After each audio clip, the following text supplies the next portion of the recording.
Okay guys, so hari ni Uncle nak main tikam lagi sebab Uncle ada nampak yang baru punya yang ni. Gaming fingers. So kalau kita nak main game, kita pakai sarung ni kan. So main macam sedap sikit lah. Mungkin kata lembut. Alright. So yang ini harga dia murah je, 50 sen. Alright. Tapi semalam kita dah pernah main ni kan. Ni dia pernah dapat. Okay, yang ni pun dah dapat lah, Shinchan. Okay, dan Uncle nak main ni. Yang ni squishy pau punya, kucing punya yang corak. Okay. Right. So kita akan try yang ni dulu. Okay, yang ini macam biasa dia akan pakai duit baru lah.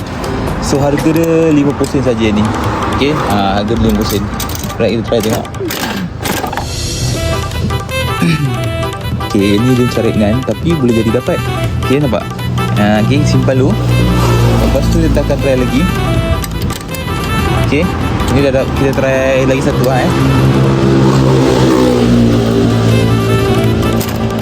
Right, dah tengok full lagi banyak lagi. Okay, so jangan lupa ingat cukupkan 600 follower, kita akan bagi free, buat free gift lah. Okay, kita akan buat giveaway. Alright. Okay, simpan dulu. Lagi yang ini. Yang ini cat cow. Okay, yang ini harga dia mahal sikit, ni RM1. Kita tengok dalam dia ni.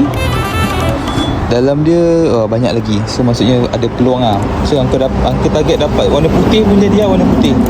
Okay, ni sama harga dia RM1 juga. Ini harga dia RM1 juga. Okay, so kalau dapat ni best lah.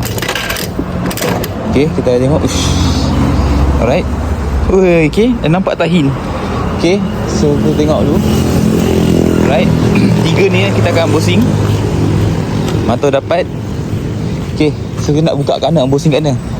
Kita unboxing kat sini kat sini. Okay. Yang ni satu ni besar, yang cat paw ni. Okay, kita try tengok Okay, mata dapat. Angka target colour apa tadi? Colour putih kan?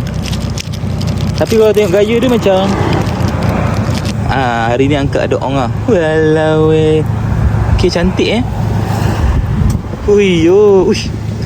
Cantik. Ni kita simpan dulu. Okay, dia punya ni lekat-lekat lah. Okay, nombor 2 kita tadi main. Yang ni yang finger untuk main game kita angka dapat. Angka try 2 kan. Sampai tengok. Okay, mata dapat. Cantik. Ni pun tak scam. So maksudnya okay, lagi satu dekat jari ibu. Jadi nampak? Okay, baru sedap. Okay, dan lagi satu. Jom kita tengok apa angka dapat. Okay, kita tengok. So yang ni pun dapat. Okay, so